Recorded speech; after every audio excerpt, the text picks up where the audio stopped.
Yo, yo, yo, yo, yo. What's going on, y'all? It's your boy, C. Maurice Ball, season 2 of podcast. And I am truly excited about the young lady that I have on here today. She is a phenomenal person, have a heart of gold. She's a baker. She's an artist in cooking. She is an amazing woman that is out here touching lives just with her smile, with her joy. And like I said, she has a heart of gold. And I am just honored that I get the opportunity to spend some time with her just talking about how amazing and how awesome she is. So, without further ado, y'all know what's going to do when y'all see the thing come down here. Click that subscribe button and join our community because we got some really dope stuff coming up. And without further ado, kick that intro.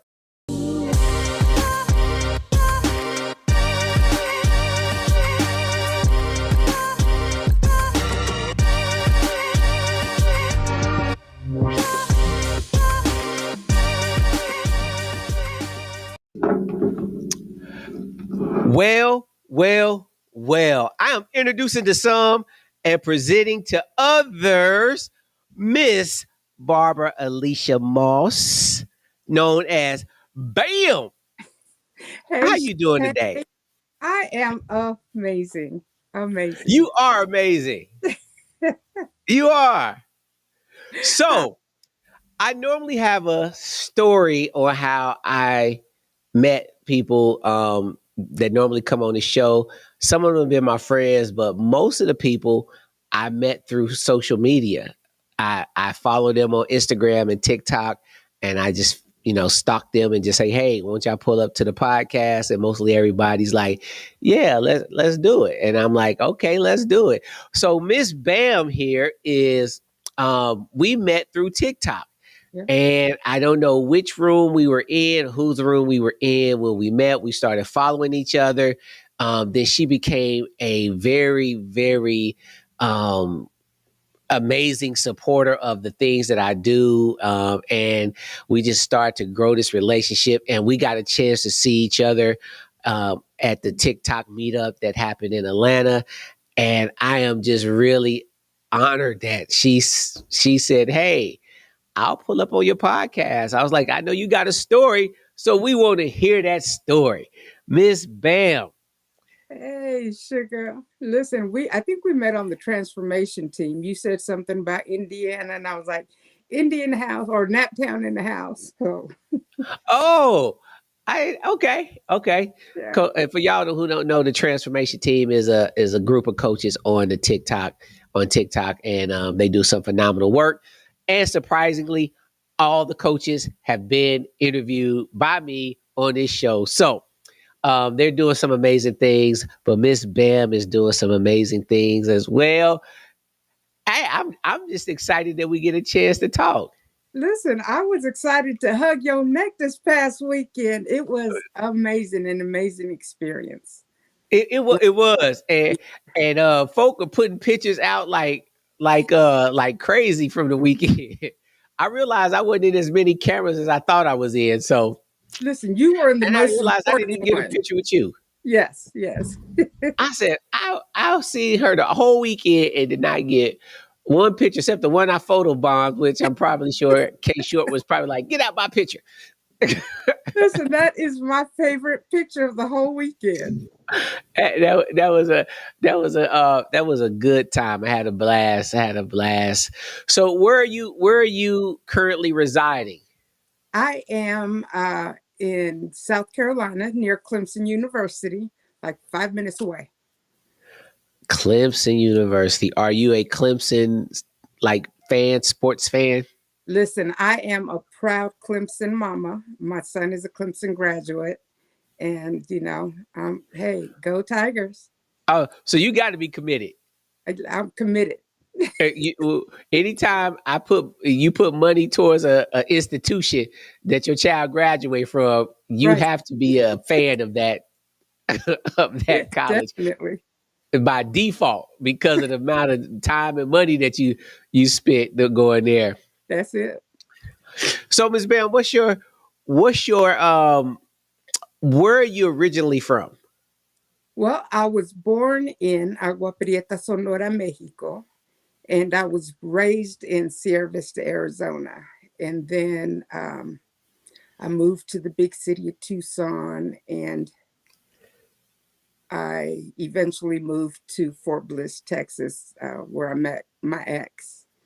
And he said, "Do you want to stay here in Texas? Do you want to move back west?" And I'm like, "Listen, I've been in this desert all my life. Let's go somewhere green." So here I am. So this has been home for 30 years. That is 30 years. Yeah. That's some good stuff. And we're gonna touch on some of those things that you mentioned later on in the conversation. Um, so do you have any siblings? Where do you fall at in your family chain of siblings? Okay. So I am in group number 3 because Papa was a Rolling Stone. Mm, So I'm in group number 3. So I'm the eldest of 3, and I've got a brother by my natural mother. So I'm like, out of 14 of us, I'm like maybe 10. 14 and you're number 10. Yeah. Listen, on Now, my daddy's deathbed, he said he had 52 Millers with his blood running through their veins, but the 14 of us have lived together at one point or another in our lives. you said 52? 52. Well, Papa was rolling like he was a runaway tire. Yes, he was. But that no justification for it. That era and that time, Right. that's kind of what they did. Yeah. So growing up, how many of the combination did you actually stay with? Uh, Can you ask that again? I didn't catch it. oh, I'm sorry. What was your family dynamic around eighth or ninth grade? How many of y'all were in one location? By eighth or ninth grade, all my daddy's first group were grown and married. The second group was living in Mexico. So it was just myself and my baby brother. And the group that came after me, they they were living with my mama in the same town, but in a different location. So it was just two of us in the home. Okay, and you were the oldest of the two. Hmm. And was it just your mom and your other sibling, or Oh no, what that look like? it was just me and my dad. So my daddy raised me. In Okay, my book, From Pillar to Post, Now I'm Standing, I write about my family dynamic and how uh, my mother abandoned us, or so the story was told. But my daddy raised me, him and his 3 wives. well, that's kind of unheard of. Hmm. I, Especially in I was the raised by a single dad in the '80s, and it was definitely unheard of. definitely. So, and you are a handful of years older than me, Hmm. so that's definitely unheard of. It really is. And in between his wives and girlfriends, somebody had to be there. So um, I've grown up as a mama all my life. So I took care of my brother when daddy wasn't able to be in the home because he lived in a different location. Okay. Okay. Now, how was that as a young person, 12, 13 years old, and you have to become like the breadwinner of the house? Listen, that was difficult. I remember having a conversation with one of my best friends from high school, and she was like, "Why are you so serious all the time?" You know, because I had friends going to parties and school dances and stuff like that, and I had to be at home being an adult at a young age, and it wasn't fun. It's like, it's all I know how to do is be serious. So that's why you find me out in these TikTok streets having fun at 56. r- making up for lost time. Right. Well, I mean, you earned it. And so, at what age? And so, was that all through middle school, high school? Like, so through, let's say, eighth grade, you was living with your dad, but he wasn't physically present all Right. the time, which Right. means that you had to make some choices and some decisions and things like that to to keep life moving for y'all, right? Right. Well, he made sure that he took care of the house. Okay.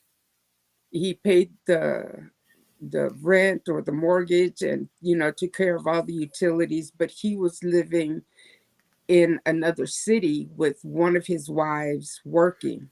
So um, you just do what you have to do. I knew we had to get to school. We had to eat dinner. I've been cooking since I was 9 years old. So I was that person. When we got too big for a nanny and we were too bad for anybody else to take care of, it's like, okay, you you don't ran them off, so now you got to do this. So it wasn't easy, but it prepared me for life. Because my daddy told me at one time, in life you can't depend on anybody, not even me, and I'm your father. And I took that to mean that I had to solely depend on me. So I was going to do whatever I had to do to survive, make sure my baby brother had. Now, in that relationship, being raised by your father, what was the uh, no, I'll come to that question. Now you transitioned from middle school to high school. What was the dynamic like then? Now that you're a little older, you're 14, you're 15. Was it still the same dynamic, the same pressure? But by this time, you've found your groove, so you knew how to make things work.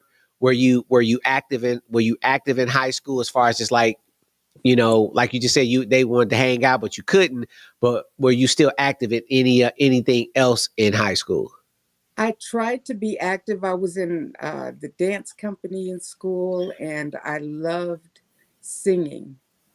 And so I stayed in the choir, and I lifted weights for a while, and I ran track. So I tried to stay busy during the week, but I knew that on the weekends I had to go to work. So at the age of 14, I was working a little part time job at Dairy Queen.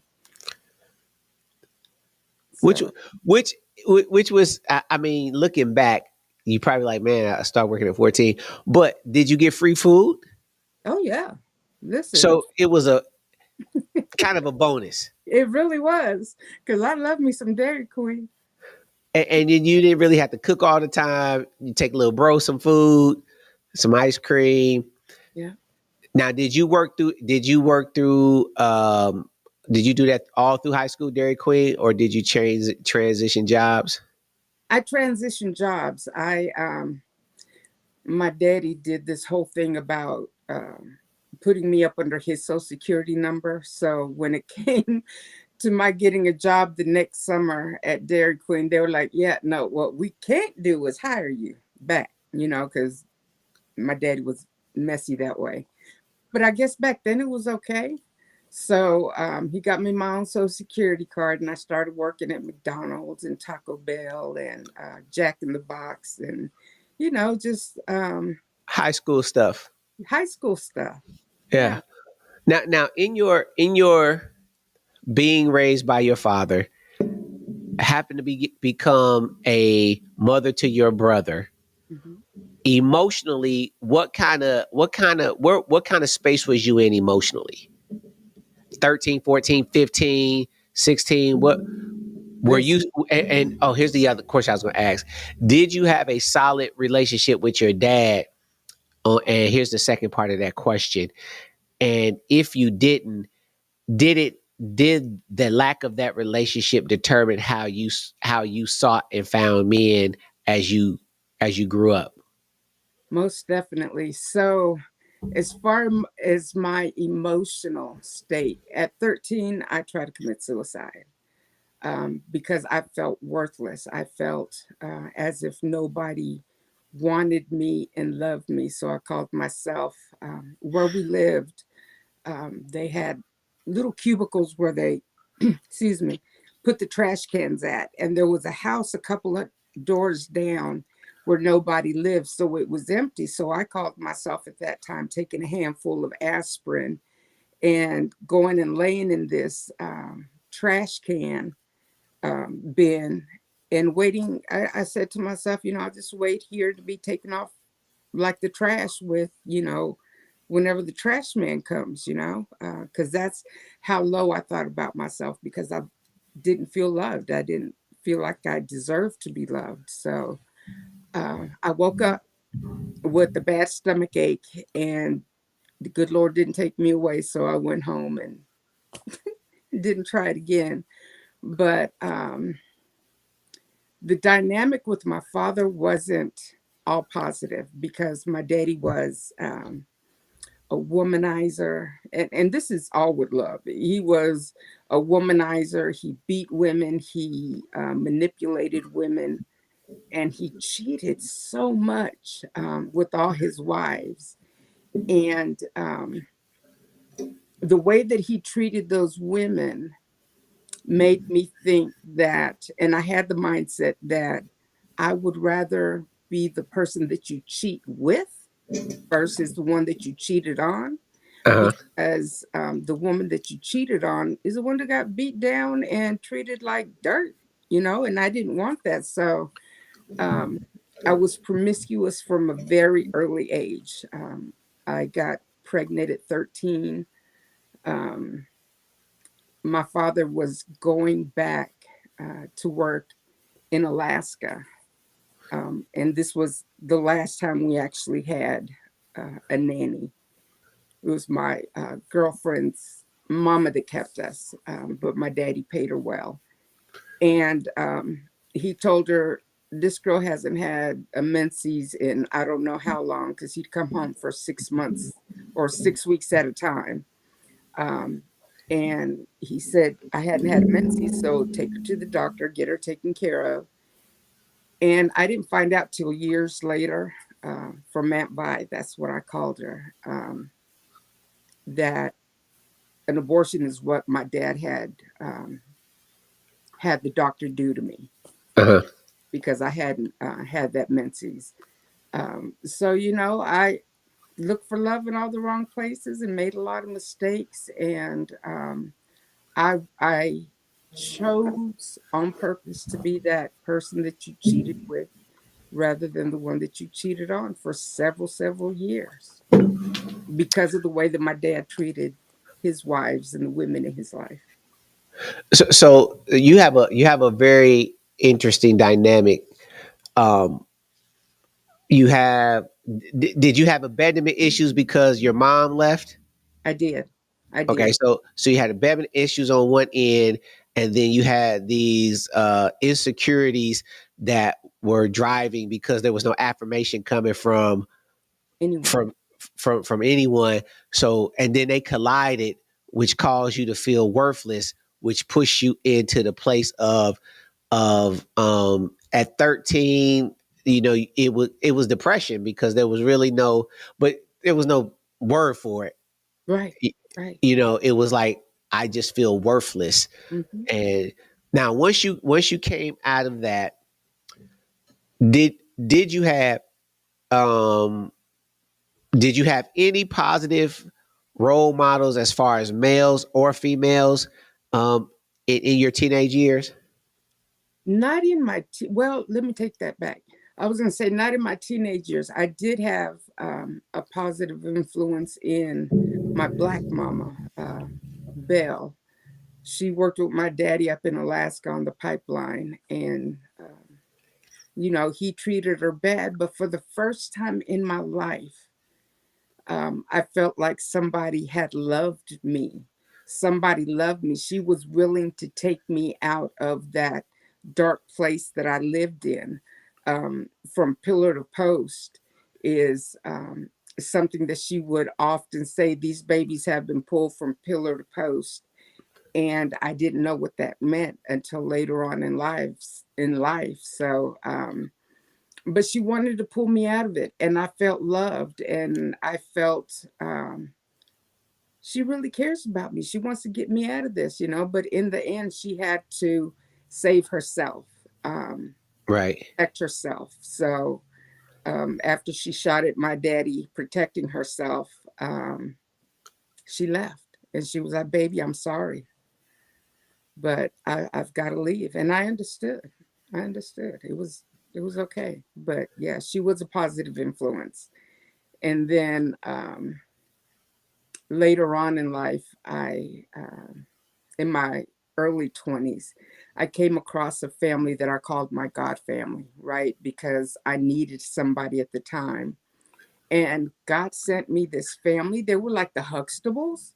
Uh-huh. And I don't know where I fit in there, which child I was, but they made me feel loved. They accepted me past issues and everything, loved me like I was their own, up until, even to this day. S- that that is an amazing like backstory. If you had one, if if you had one major thing to pull out of your teenage years that formed who you are today, what is that one thing? What would that one thing be? One of the things I learned with Mama Lavanya was who Christ was, right?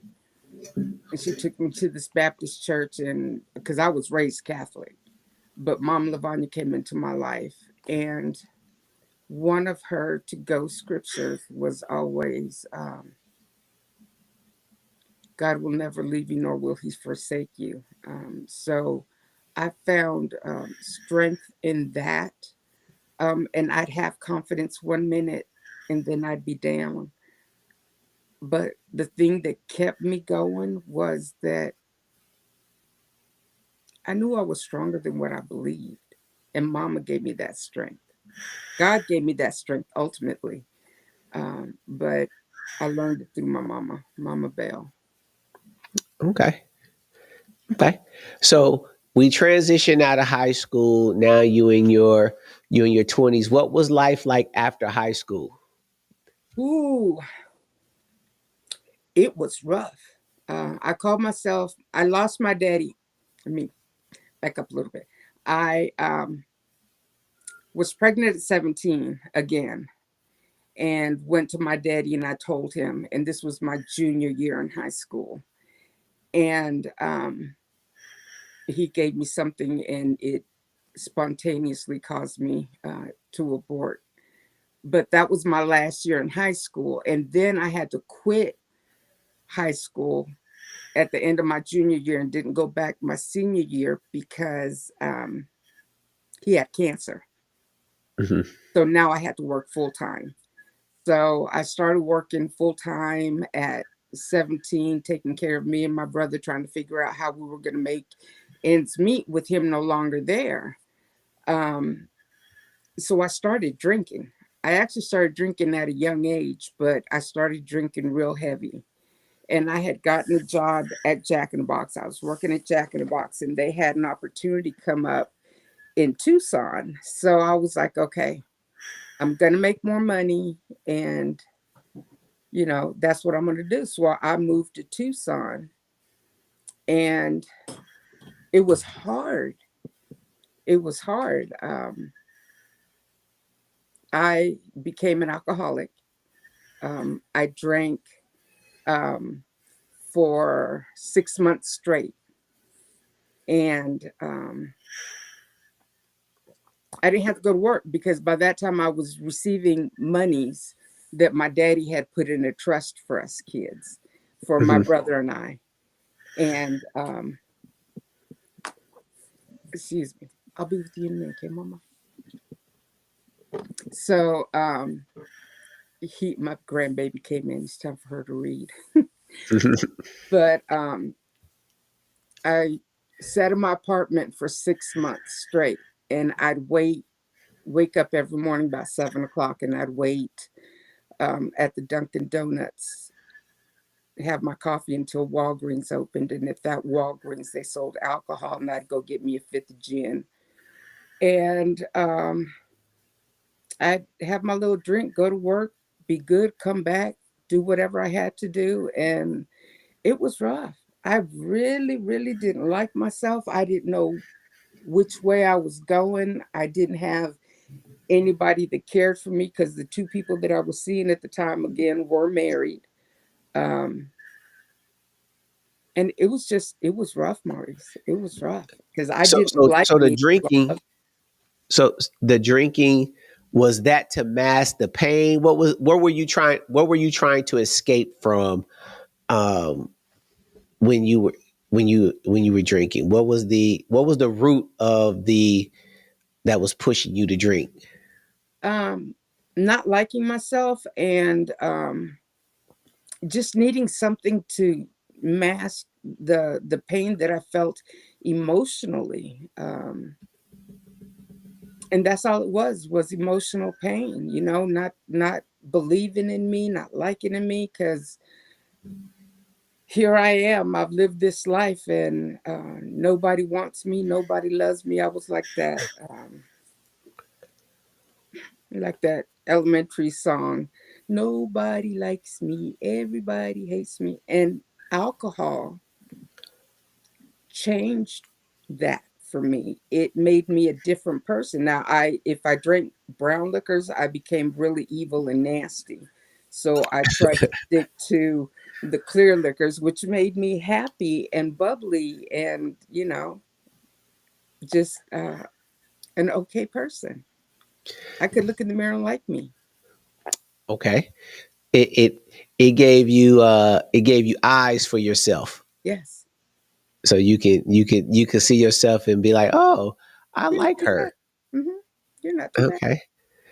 So now where'd you do with your little brother? Like when you left to go to Tucson, what happened with your little brother? Did he roll with you? Did he stay with family? He stayed with family. He stayed with my mama, the mother that raised me from 2 to 10, um, because he was the golden child. He could never do no wrong. So the door was opened up for him, but not for me. So he stayed with them, and then he decided to go to Alaska to live with the family of friends that we had. So he went up there and stayed with them for several years and made money. So he was doing his own thing. Okay. How much younger is he than you? Uh, 15 months. 15 months.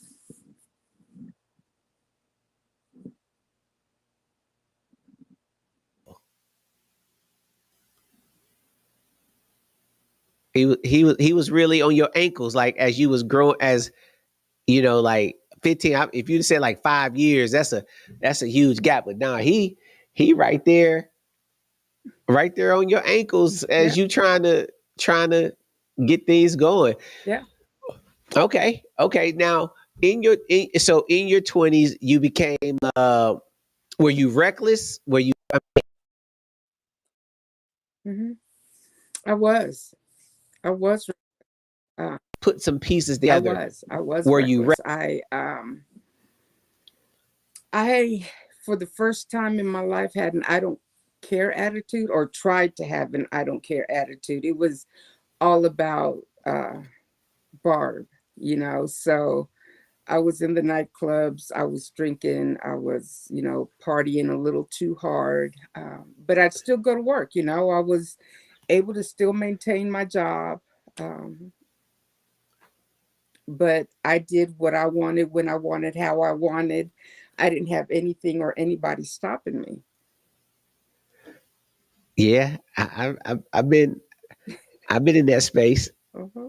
Yeah, I tell people I know how to navigate real good in darkness. Mm-hmm. Mm-hmm. Yeah, I I figured out some paths and how to survive in darkness, and which makes me appreciate the light.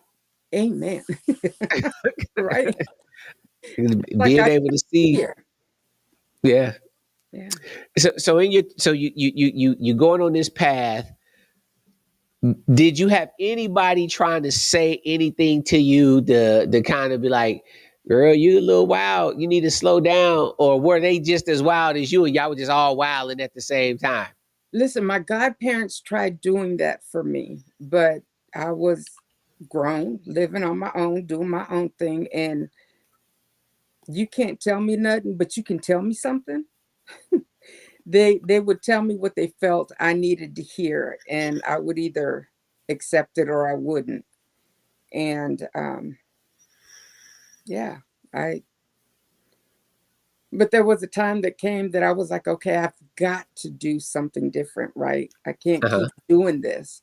So one of my older brothers lived in Kansas City, and he was like, Bobby, why don't you come down here to Kansas City and start over, start fresh?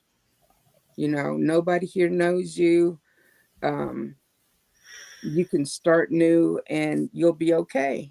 And I was like, not a bad idea. So I finished up the lease in one apartment and sold my car, got a Greyhound ticket, and I was gone. At least I thought I was gone. And then, right when I called my brother to let him know that I was on my way, he was like, Bobby, there's a problem right now. So I don't have a room for you to stay in. So you're not going to be able to come right now. But if things change, I'll call you. So I'm like, I didn't give up my apartment. I don't have my car. Where am I supposed to go? So I went and I stayed with a girlfriend. I was homeless. So I went and stayed with a girlfriend. And that changed, that started a big change in my life. Uh-huh. I had gone with her to El Paso to welcome back the troops from Desert Storm. I cashed in my Greyhound ticket and we got tickets to go to El Paso for a weekend, and it ended up being a week and a half. And on the night before I got ready to leave, she was calling to say goodbye to one of her friends that she went to welcome back. And the guy that was pulling CQ duty answered the phone while the runner went to get her friend, and that's when I met my ex. And how old were you?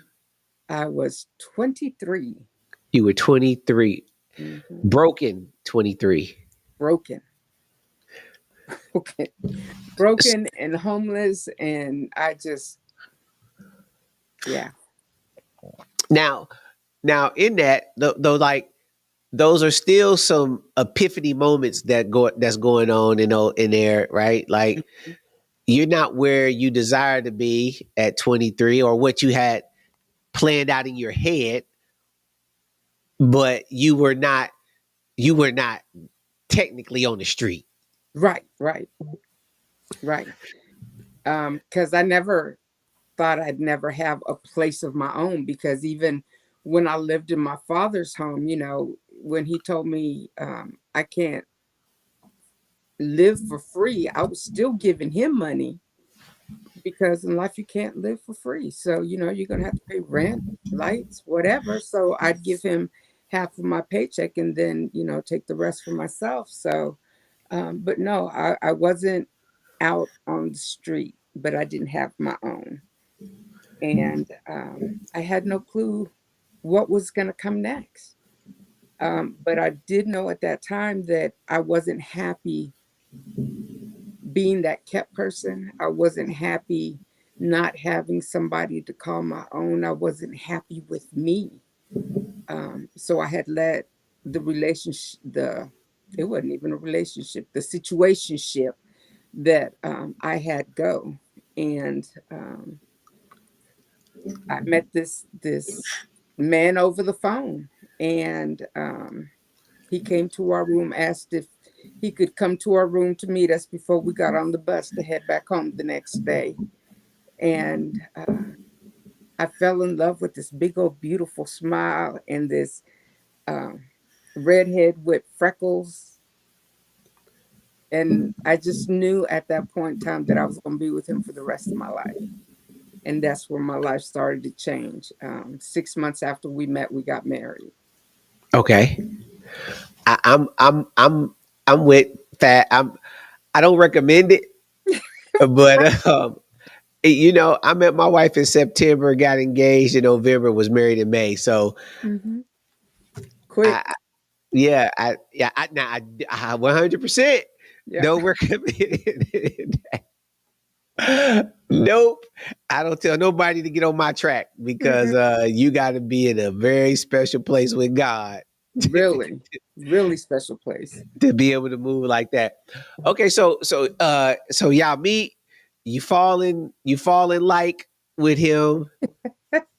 Um and so yeah, it took 6 months and y'all was married. Where was he stationed? He was stationed at Fort Bliss. Okay.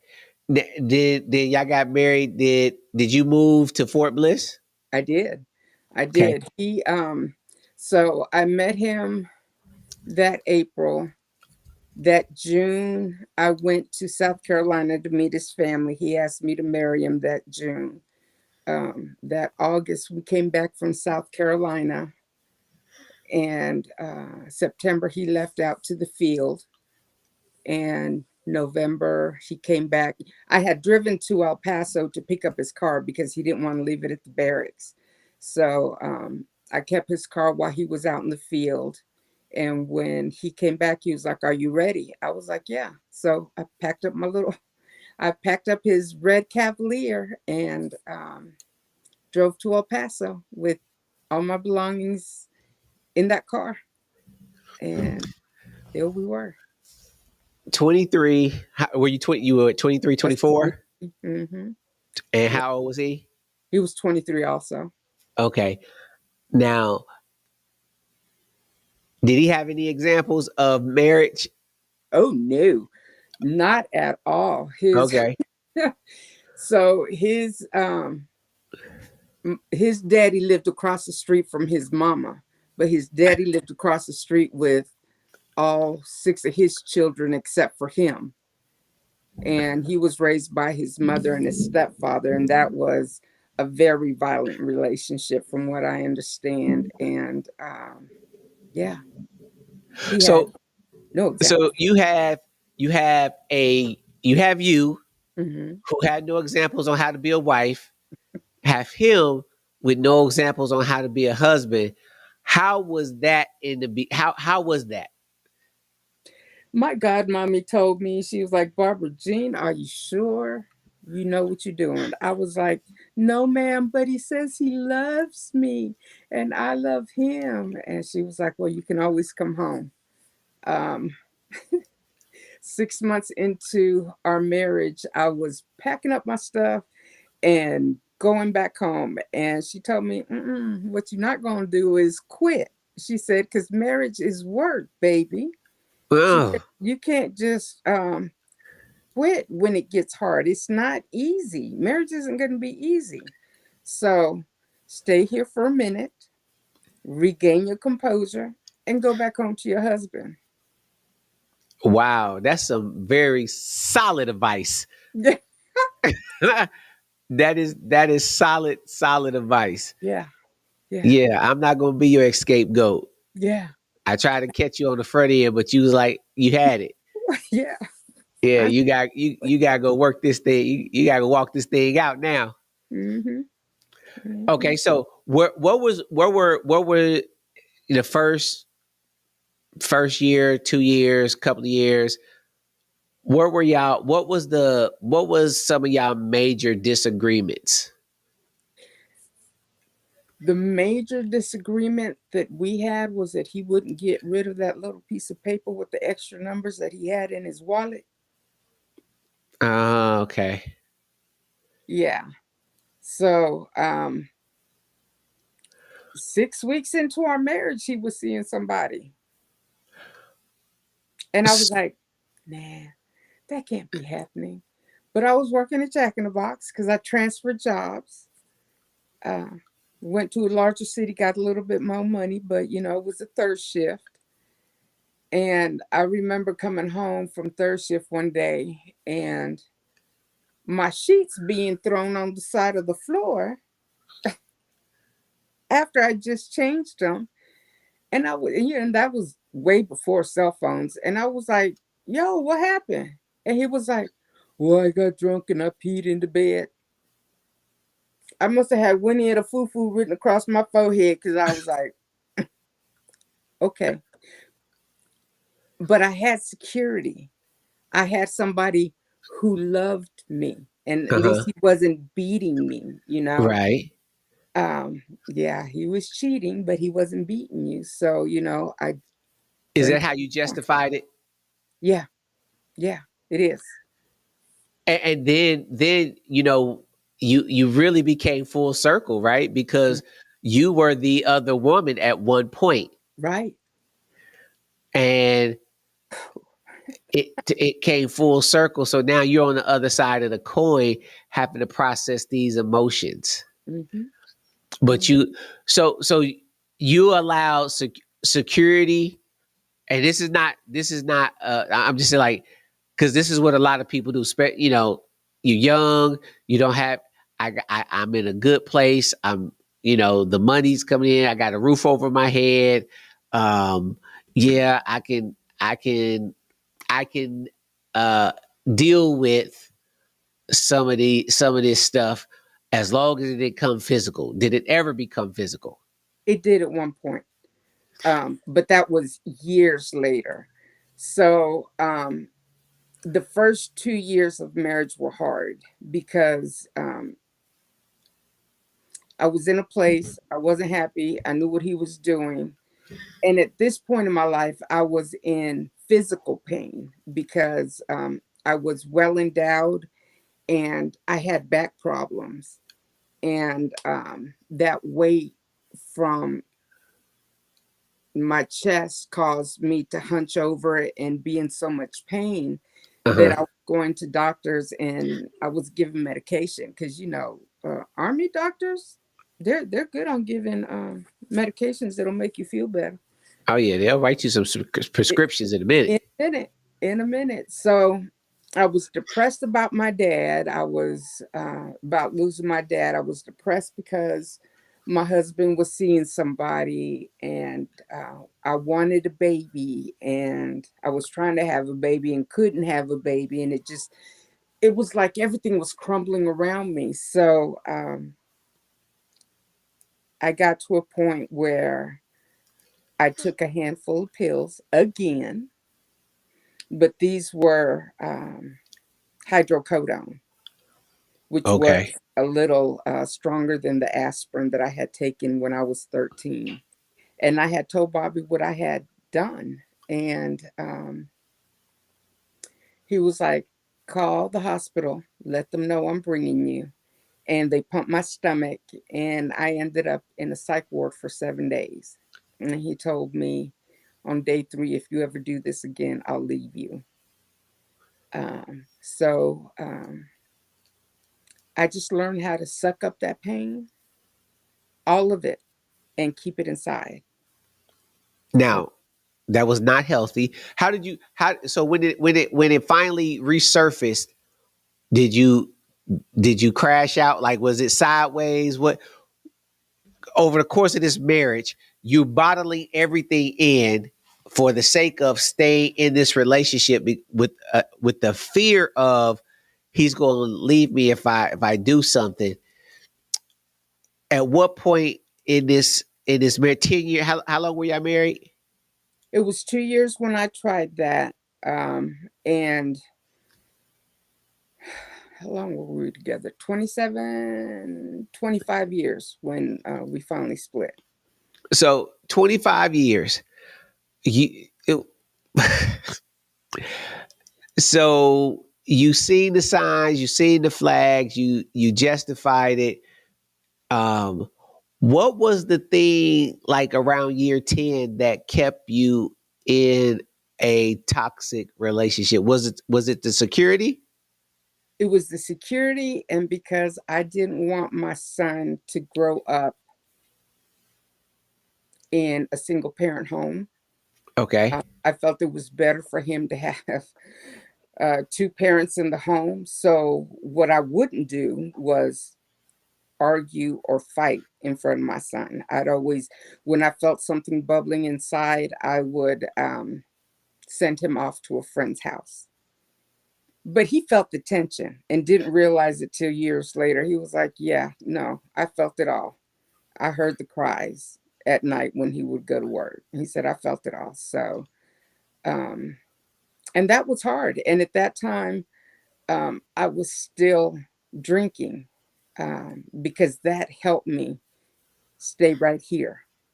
Hmm. And then the thing that stopped me from drinking was that my son had just been inducted into the National Honor Society, and it was my birthday, and we were celebrating. And I had asked my son, I was like, "Baby, when mommy's no longer here, what's that one thing, one memory that you're going to have that reminds you of mommy?" And I am thinking it's going to be a happy memory. What about, he says, "You remember that one time that you got drunk and daddy had to pick you up and put you in the bathtub? And he put that paper bag beside you so you could throw up in the paper bag." Of all the great memories that we had, that's one that he was going to remember. So, Wow. Oh so yeah. That's a at gut punch. That'll make you that'll snap you into attention real quick. and did, and did. So, stopping cold turkey at year 10 was when um, he gave his heart to somebody else. But it was the security that I needed. And when I tell you, the Bible tells us we reap what we sowed. Yeah, I had repped it back there in El Paso. Uh-huh. It was hitting me so hard here in South Carolina, year 10. He found somebody that he could talk to, somebody that he could feel comfortable with, vulnerable with. Um, and he fell in love with her and he gave her his heart. So, as a that's very difficult.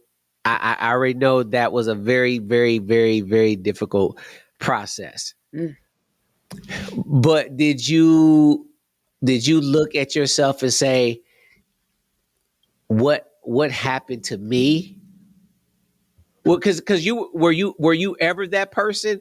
Like, did you ever have that space where did he ever feel safe? Did he ever feel comfortable? Did he ever have that thing that caused him to go over here and get with somebody else? Because just based off of your upbringing and situation and environment, it was you. It didn't sound like you was a safe place I for wasn't. him to land. I wasn't. When I tell you, this past year and a half, going on 2 years, people say they're working on themselves, they're healing. But it wasn't until I picked up the shadow work workshop and started doing the physical work and peeling back the layers of my onion that I realized that, yo, you're toxic as, when I Uh-huh. tell you, I was foul mouthed, I was nasty, I was list. People used to look at me when I worked, and I was a supervisor in a couple of positions, and people would look at me and they would say, "Oh man, she's not in a good mood," and I'm like, "Don't read my face," But there was nothing but anger on my face, nothing but hate on my face because of what I was living. So I was very toxic. I was super toxic. I was not a safe place for anybody to uh, land on or be with. But I didn't learn that until a couple years ago while Okay. actually doing the work. So here I went, year 10. He's done found somebody he's given his heart to. Um, I left. I actually went back home I went to Indiana. My godparents had moved back to Indianapolis. And it was crazy. I went back to Indianapolis and I stayed with mommy. And again, mommy was like, okay, Barbara Jean, I'm gonna give you a minute. I need to I need for you to regain your composure. Sit down, look at you. And then she started telling me stories about her and Poppy. And I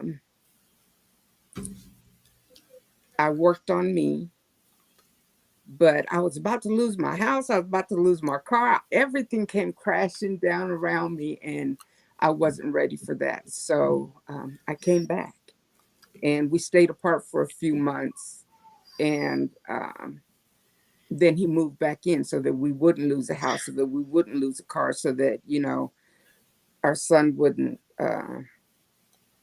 So y'all was basically roommates. Yes, that's exactly what we were. And kids are smart than a mug. Yes. They sense and can see all that stuff. Hmm. And so y'all going through the motions. You're emotionally Spent. unstable, Hmm. but moving towards trying to figure something out. He's done completely detached from you and have a whole nother shorty. Yeah, I was devastated, devastated. And I kept telling myself, because my initial plan when I came back from Indiana was to drop my son off with his father and just leave, go find myself somewhere. But I remember what it felt like when I looked around and my mother wasn't there. And Mm. it was like, there's no way on God's green earth that I was going to allow my son to feel that way. I would never abandon him. So I made the plan to, well, once he finishes high school, then I can leave. But what's crazy is I kept getting this message. And at that time is when I started drawing closer to God. I knew who he was, but I didn't have that relationship with him, that personal relationship with him. I just knew who he was. Um, but I started growing closer to him, and all I kept hearing in my head was, I ain't tell you to go nowhere. I'm looking for an apartment, a house, something that I can move into. I've got a good job. Um, I'm making pretty good money, so I can support me. And then he's paying child support, and eventually he's going to pay me alimony. But no, God said, I ain't tell you to go nowhere. So I stayed. That's that's obedience though. Yeah. And in the moment, we never get a chance to see God's what God is working on the backside of our obedience. It don't feel good. It don't look good. It my heart is all messed up. But on the backside, God is developing character and integrity and a prayer life and dependency on Him and getting the religious out of it and getting the relationship piece more anchored into it on the backside of that obedience. So so now you 20, you did 30, you're in your 30s, you Mm. stay, you now, y'all been married what, 15 years at this point? Yeah, 15, 16 years. Okay. And your son graduated when? And he graduated from high school in 2012, So not too long ago. not too long ago. So a So lot of this is like fresh, recent. fresh. Like this is recent. All right, so what was the dynamic as he's matriculating through high school, and you had to do these family things, the ball games, the recitals, the bands, and the things that both of you all had to show, parent teacher meetings and stuff like that. How was that dynamic? And d- and did you attach yourself to your son as an scapegoat? I did. I did. I was going to be everything that he needed me to be and wanted me to be, um, just so that I wouldn't have to deal with that married portion of my life. But when we did have to show up um, as a family, we did just that. We took the family photos. We Uh, showed up at family events, church events that I would invite him to. Um, which he usually didn't go to. But we were great pretenders, and when we finally left and got apart from each other permanently, and people found out, they were like, "Yo, wait, what? We thought y'all were the perfect couple."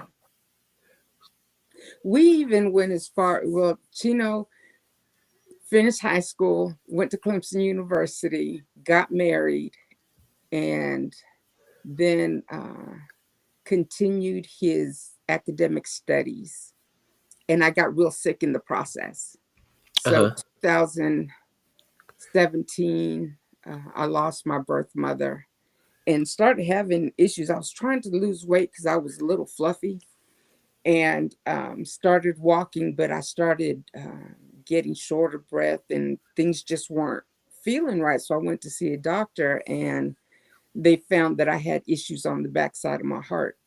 And when they found that, his mother had become really ill with bladder cancer. And they had seen a spot on my lungs, and they had seen all this stuff going on with my heart, and told me that I was a good candidate for open heart surgery, but they thought that, the stents would work. Well, 7 stents later, and open quadruple bypass, I was good. But we went through all that, and we pretended, even through the marriage, even wedding rehearsals and everything. People thought we were just the perfect couple, but we weren't. How how did that how did that make you feel, though, that this outside appearance is nowhere close to what is actually going on? I wish I had somebody that I could have run to, somebody that would have understood. Uh, but because I didn't want everybody in my business um, and talking about me. And the reason I didn't want them talking was because I didn't want them to sin and go to hell because they judging Barbara over here or Miss B over here. So that was just hard, Maurice. So when you were sick, did he come around? Did he engage? Was he becoming a loving husband when you were sick, or was that so far gone that he was just kind of going through the motions for as Yeah, so would nobody realize that yeah, y'all? he was going through the motions. I ended up having 5 different stents put in on 3 different occasions. Then I had the heart attack, and he would go to the doctor's appointments with me, um, but just so that he could hear what the doctors had to say. Um, when I had that heart attack, he was like, "If you just listen, if you try to do this and do that, you wouldn't be in this position." Sorry, I have nothing to do with the genetics. I could have done better. Yes, I could have. But he was more fussing than he was helping. And then when I had the open heart surgery, he was there because he was supposed to be there. And he always said, I do what I do so that you can't ever say that I never did. So he was just going through the motions. He would go to doctor's appointments with me just so that he could hear what the doctor had said. But what he would do instead of being comforting, he would fuss at me. But it's like, I have nothing to do with my genetics. Thank my mother and my father for that. Sure, I could have done better with taking care of myself. But, at this point, what else am I supposed to do? So I go through the stents, I go through the heart attack, I go through cancer scares, and he's there the whole time. But one of the things he always used to say is, I do what I do because I don't want you or our son to ever say that I didn't do for you. So after I had the quadruple bypass, we were still living in the same home, but as roommates, and trying to take care of our granddaughter while the son went to school. And he did. I can't say that he didn't take care of me. He would bathe me. He would make sure I had something to eat. But he did it because out of obligation, not out of love. So emotionally, he was somewhere else, Oh yeah, and it sounds like outside of the, it was like you became a emotional burden. yeah, So his safe haven was definitely somewhere else where he didn't have the weight and the responsibility of trying to carry a whole nother human being, and he exactly. can go and be somewhere and be vulnerable. Now, as all this is going on, and every time you look in the mirror, you were looking in the mirror, what was you telling yourself? How was you defining yourself? And at what point did your relationship with God strengthen and you started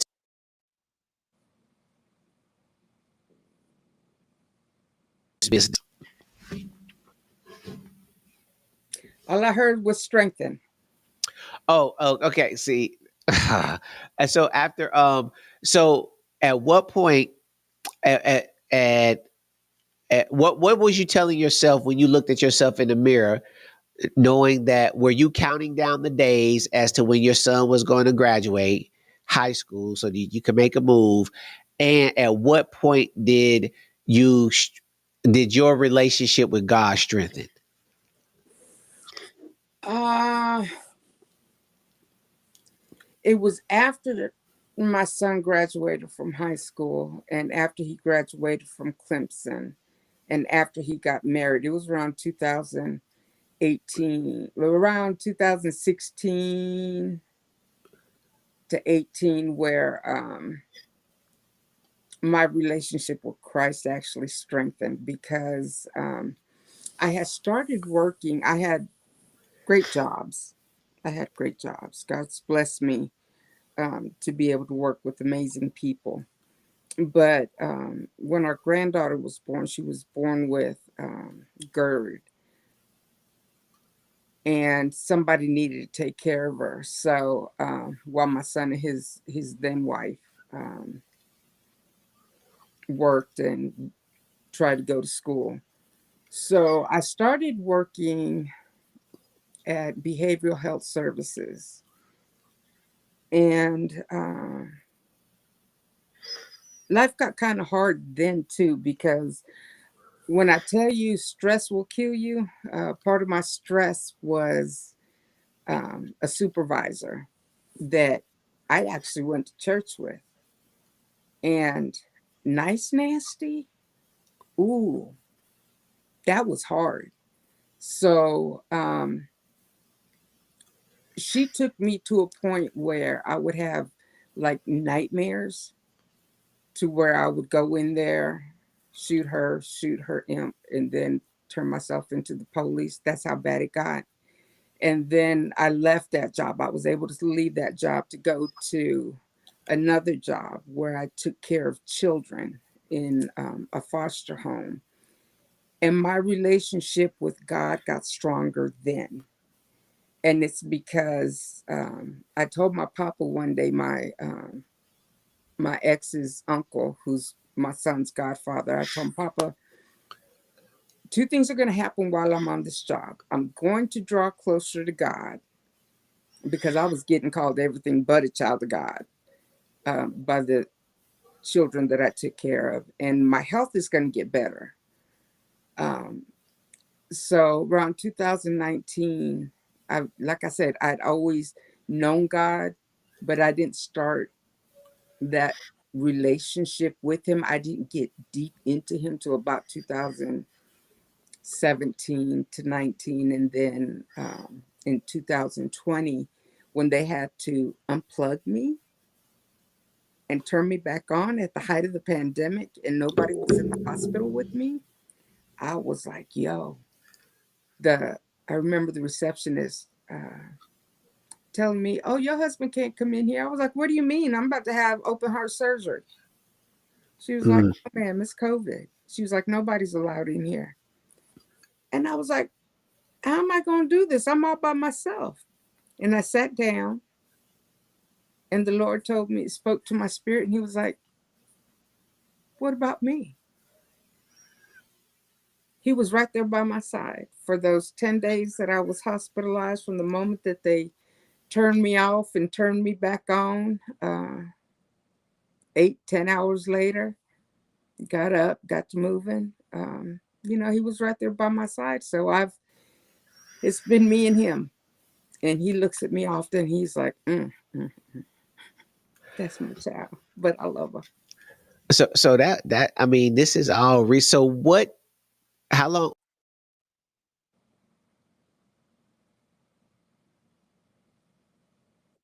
What was the breaking point? Can you hear me? I can hear you now. Okay. I didn't say I was just because my screen tells me when I'm not connected. So I just wanted to make sure I didn't ask the question when I seen that pop up on my screen. I am ordering me a new cable soon as we get off this, so I can. So I'll have to go through this. But what was the breaking point? The What breaking, what made you say enough is today's enough. the day?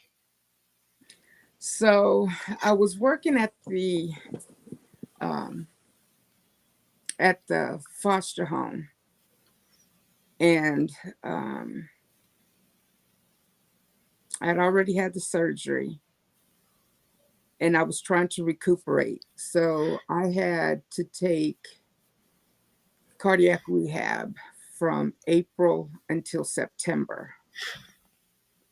And he kept saying to me, when are you going to go back to work? When are you going to go back to work? I'm trying to heal. And he keeps telling me, we're having issues in our marriage. What do you want to do? Nothing.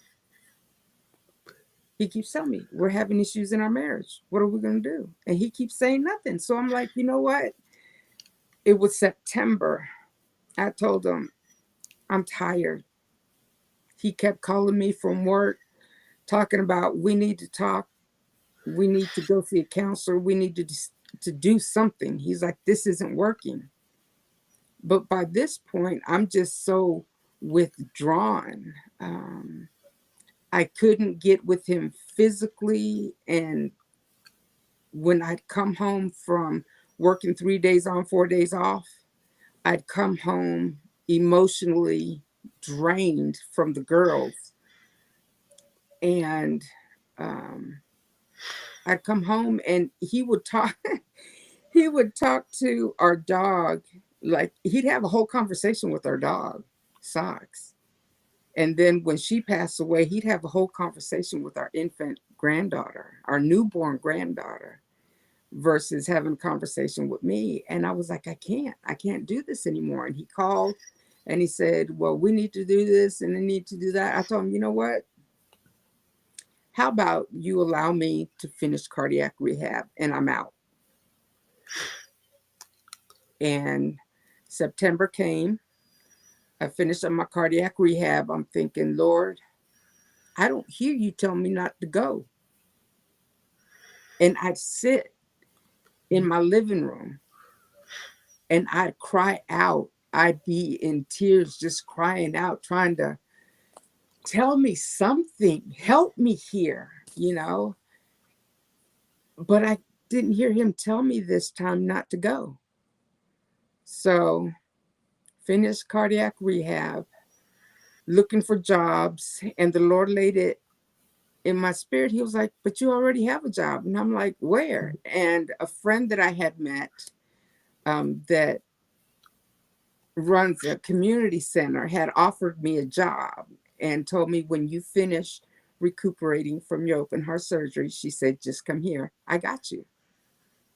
So the apartment lined up, the job lined up, and I was gone. I was gone. So that was September of 2020. Wow. So you coming up on the anniversary of you doing that. Now I just wanna, you said some things about being in having surgery and going through these these very trying times. How important do you think it is to have to want to be educated on what you're going through as far as your health wise, right? How important do you think it is to be educated on it? And then how important do you believe it is to either have someone to advocate for you in that, or to advocate for yourself when you don't have the information that you think you may need in order to maintain your health? Listen, I've had health issues going back, if I peel back the layers of the onion, since around 2004. Um, and that's when a lot of our marital issues started, the big ones started. And I didn't, when they rushed me from my job to the hospital in an ambulance, they said I had angina. What's that? I didn't know to ask any questions. But that's part of the heart issues that I had no idea about. So that's going back 20 plus years, you know? Mm-hmm. Um, I didn't know to ask any questions. So I was like, okay, you have acute angina. I wonder what an ugly one looks like. You know, I was just the smart butt.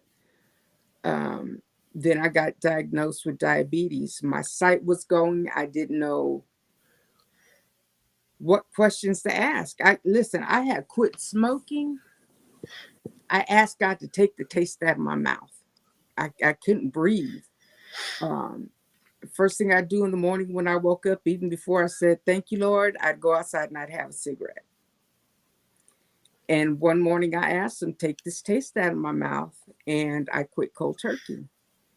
Um, but I quit that bad habit and picked up a good habit and started drinking some water. So I did that from November to December. I started losing weight. I started getting cute. And, but I started getting weak and I couldn't understand it, you know? Um, but I didn't know the questions to ask. And it wasn't until um, I felt like death was looming over me, right? That I had my son sit visual over me. And I told him, I was like, "Baby, if you don't see mommy breathing, call 911." This young, and instead of sleeping, is watching to make sure that his mama's breathing through her sleep. Got up, went to school like it was nothing. But I felt like death was just all over me. And when my ex came home, I was like, "I need you to take me to the hospital. Here's all my information. Call my family because I don't think I'm going to make it back home." Um, but the minute that I waited like 3 hours in the waiting room. But the minute that the doctor came in, the phlebotomist came in, uh, no sooner did he walk out of the room, he turned around and came back and he was like, "I don't understand how you sitting here talking to me, because anybody with a blood sugar as high as yours was either dead or in a coma." So at that point, it was 999. And I had no clue what was going on. But diabetes was prevalent on my mother's side because my birth mother's mother was a double leg amputee because of the diabetes. Mm-hmm. And it was then that I was like, okay, where did this come from? What do I have to do to make this better? I need to know. So they'd come in and they'd tell me, they'd give me these shots, and before I ate and after I ate, and would check my blood sugar. I started taking notes then. And I started researching what diabetes was and how people get diabetes and how it happens. So I wasn't type 1, I was type 2 because it was adult onset. It came on as an adult. Um, but I learned then that I had to learn how to ask the right questions. And if I didn't understand anything, I needed for them to sit and talk to me like I have a seventh grade education to tell me what it is. Talk to me in a language that I can understand. Mm-hmm. And I've gotten rid of a couple of doctors because they wouldn't do that. They wouldn't take the time. So I've learned, and I tell people, you've got to ask those questions. Why is this happening? How can I stop it? Um, what is it that I need to change in my life? Just ask those questions. And if you're not sure of those questions, take somebody with you, somebody that's going to help you understand what the doctors are saying. And after I got rid of a couple of doctors, first thing that I do is I interview that doctor. And you can do that because they're Mm-hmm. working for you. For sure. And you You should. ask them. I need to understand that you're listening to me, that you've gone through my records to understand what's going on with me. Example, today I was I had an appointment with the surgeon because I've had stuff going on in my body. And I wound up in the hospital 3 weeks ago, had to have a blood transfusion and an iron transfusion. Well, the doctor that I went to today, the surgeon that I went to today, he knows my history. And he's peeled back that onion all the way back to 2004. And he's like, Miss B, this isn't, you don't need to come and see me. He said, who you need to go to is this doctor right here. So interview those doctors, and if they're not going to take the time out other than those 15 minutes that they make you wait, no. If you Even if you don't have insurance, make them listen to you. For sure. For Write sure.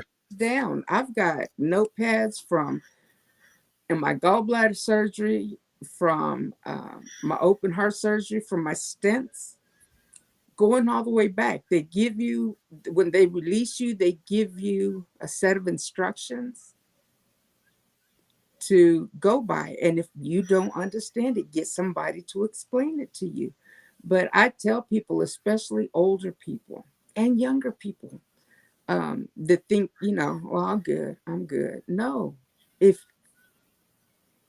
if you're not feeling good in your body, it's God's way of telling you something's not right. Go get it checked out. Many times we don't go get it checked out out of fear and out of pride, and because, oh, it's just a regular pain. I'll go through it.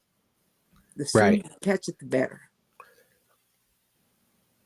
The sooner you catch it, the better. Don't be Sure. afraid. Write things down. Ask questions. If you know you're going to see a doctor for whatever reason, write down some questions ahead of time. Why is this happening? Why, what do I need to do to stop it? And even at the end of life. So I've got cirrhosis of the liver. I'm at end stage liver disease. And I've got specialists down at MUSC, and I've got doctors here. And I've formed a team, a circle of friends around me that are prepared to step in when needed, Mm-hmm. so that it's not all on my son. Mm-hmm. So I've got somebody designated as my power of attorney. I've got somebody designated as medical power of attorney. I've got somebody designated um, to speak for me when I can't speak for myself. We've Hmm. got to do the work ahead of time so that when life happens, and it will, we're prepared. For sure. That's some good sound advice right there. That is. Sum all that up. Be an advocate for yourself. That's it. That's it. Knowledge is power, and applied knowledge is actually more power. Yes. So, that's really good stuff. So, y'all, we jump back to to walking through your life. You get this divorce. How much weight did that release from you? Well, Maurice, let me share this with you. I'm not technically divorced. I'm divorced physically, but on paper, I'm still attached to him Is and I'm pretty sure there's a reason for that. because of the And I medical. get it. You ain't got to go into it, but I understand. I understand. It's a military thing, and there's a yeah. I get it. So, but in the separation, Hmm. how much weight was that was removed off of you? Man, when I tell you, um, my shoulders used to stay up here. I used to stay tensed up, and it's when I listen. When I took my chest off, I took a total of 20 pounds off. 20 pounds ain't Wow. nothing. So it's brought it even down lower. I've taken off a world. You know, I'm able since the separation. I've been able to learn who Bam is, who Miss B is, who Barbara is, and um, I've learned to love me. I've learned to love me. I do a challenge on TikTok. It's a mirror challenge. And I encourage my followers and whoever's listening, even out in the creeper vans, to look in the mirror daily. Because at one point or another during the day, we're going to be in a mirror, whether it's brushing our teeth or shaving or whatever. But look in that mirror, look at yourself in the eyes, and tell yourself, I love you. Because we can't expect anybody to love us the way that we desire, the way that we deserve, unless we love ourselves that way first. And that separation taught me how to love me. It taught me how to find me because in the midst of all those years, I went from Bobby to Moss's wife to Chino's mama to Gabby's nana and everything for everybody else. And I lost me. Mm, But in these years, I have been able to find me a little bit at a time. And if I'm completely honest, I don't always like me, but I love me. And I can do that because he loves me, right. regardless of my flaws, you know. Right. And those things that I'm still flawed in, I'm a work in progress, as And I we all are. yeah. Ain't none of us arrived. No, listen, I No. don't have that crown yet. And I don't know if you go, if you go see that crown living, Right, right, other than gray hair, because he said right. that's a, Listen, I love that crown. so so all this you've walked all the way up through this point. You free. You got a chance to spend time with yourself. What it reminds me of something that you just said. I don't know if you've seen the Runaway Bride. You ever seen the Runaway Bride with Julia Uh Roberts? uh. Okay, so her thing was she was in all these relationships, and every time she was about to get married, she would be in the dress and she would just run. And so she's about to marry Harris. So actually, Harrison Ford. She was at one. he was there as the stand-in. She's about to get married. He's kind of there acting as the married guy because the guy couldn't be there. So they make this connection, and it's time for them two to get married. And so they did all these training exercises. They did all this stuff like keep your eyes focused, stay here. And she walking and down the aisle and she's leaning. And then all of a sudden she just runs. And he don't see her for a while. I think maybe a year or two passes. And she was like, I went to go find myself because I was always whoever that person that I was about to marry. I was always that person. Mm-hmm. And so she started talking about eggs, and she was like, well, if this person liked eggs, like these kind of eggs, I like those kind of eggs. If this person like this over here, she said, so I went and found out about, I don't like eggs Benedict. I don't like my eggs like this. I don't like my eggs like that. I like my eggs like this. And self-discovery, when you can get to that point of self-discovery and you start to really enjoy who you are, that's one of the things that I asked you early on was, what was you telling yourself in the mirror? You know what I mean? Like when you looked in the mirror doing all doing all the crap that was going on and the confusion, and you were seeing somebody that wasn't really you. Right. And so now you see yourself, you love yourself, and you are on this journey to figure out who Miss B is. Now, in that, you produced a book. I did. You produced a book. Pillar to Post. Now I'm still standing. Mm-hmm. Which is pretty much everything that you just shared with me. Yeah. This is a release right here, right? Listen, talk about freedom. So God put that book on my heart when I was 13 years old, and it finally came to fruition when I was 47. I finally published when I was 47, and those were the stories in my book are storms that God brought me through. He showed me in the midst of my deepest and my darkest storm that those storms that he had brought me through, not that I had brought Barb through, but that he had brought me through, weren't necessarily for me. I learned, but it was to help somebody else that didn't have the faith nor the strength to be able to overcome it themselves. Because how many of us haven't gone through life and thought, oh my gosh, I'm the only one going through this. I'm the only one. Right.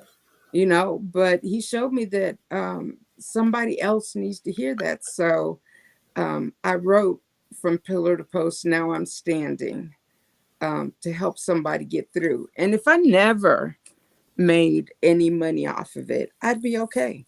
As long as one person was able to grow from it. My to-go scripture in that is the one that Mama Lavanya taught me, and that was God said he's never going to leave us, nor is he going to forsake us. And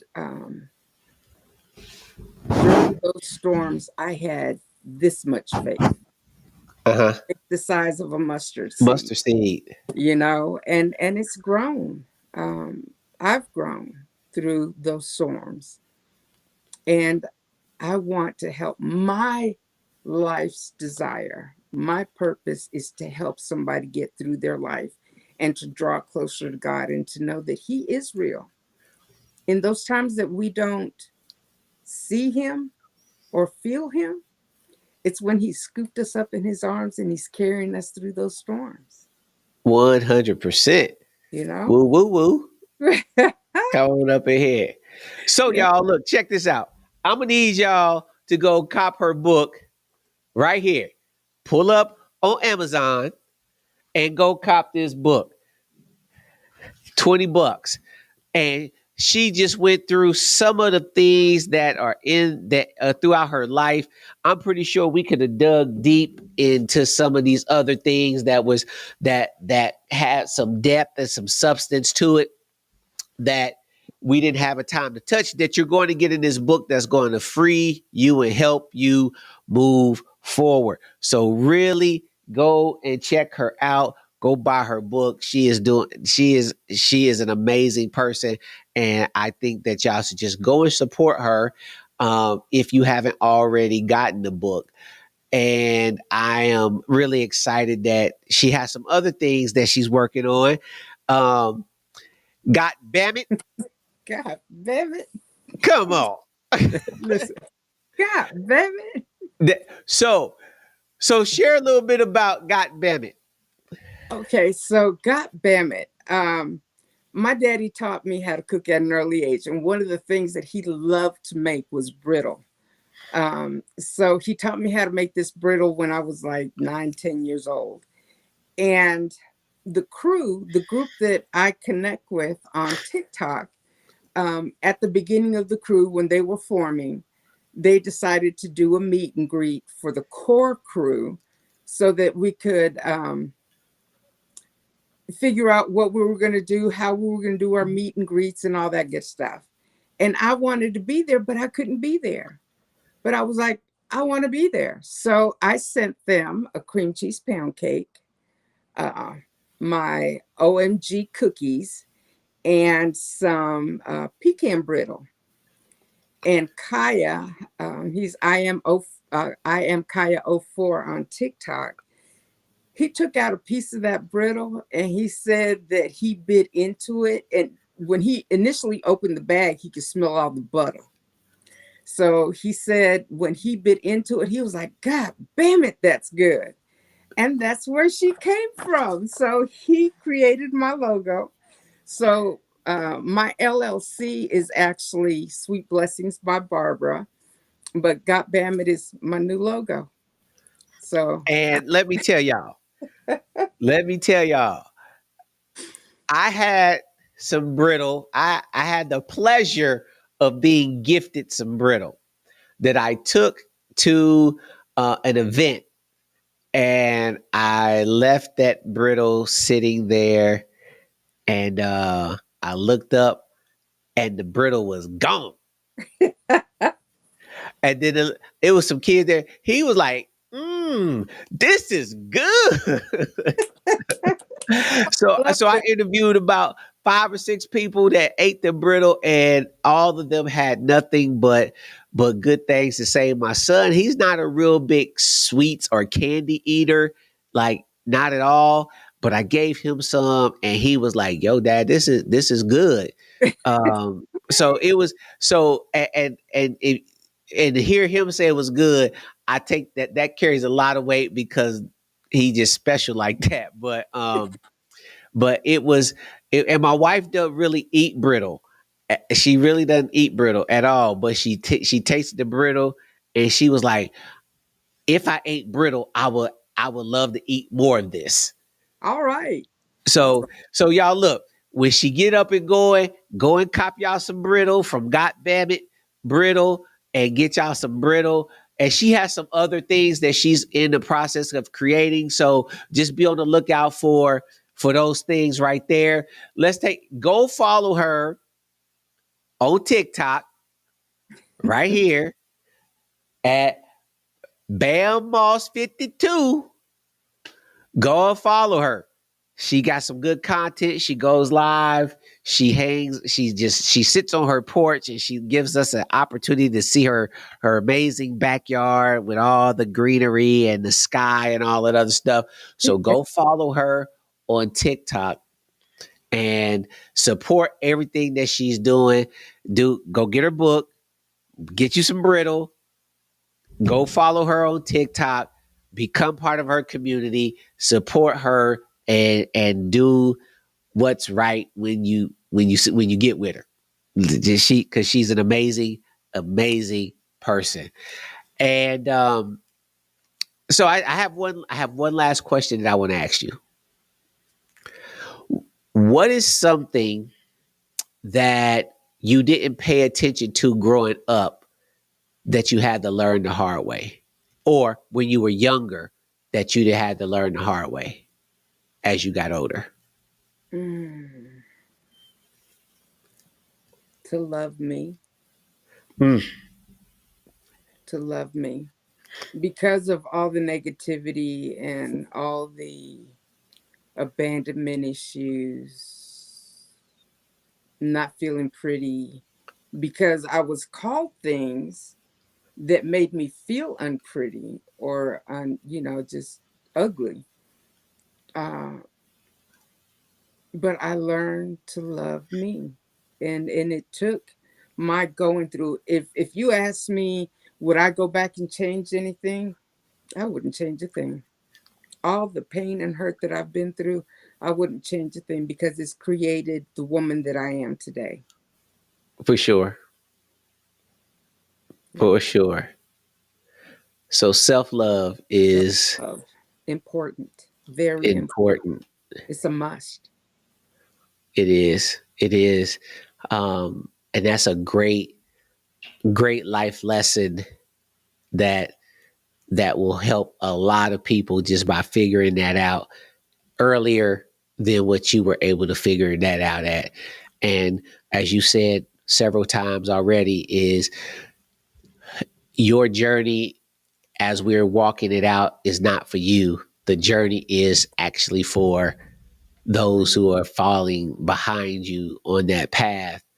So yeah, that is some great insight, some great wisdom, and I really appreciate that response. Do you have anything else that you want to say to the people? Listen, Maurice, I just appreciate you. Listen, I tell everybody in the Book of Faces, um, love unconditionally like Jesus. Laugh as often as you can and forgive quickly because our soul salvation depends upon For sure. Oh, that's good. it. That's some good stuff right there. Well, look, hey, y'all been chilling with Miss Bam and Seymour Reese Ball on the Seymour Reese Ball podcast. I love you like a play cousin. Until next time, I'm out. Peace.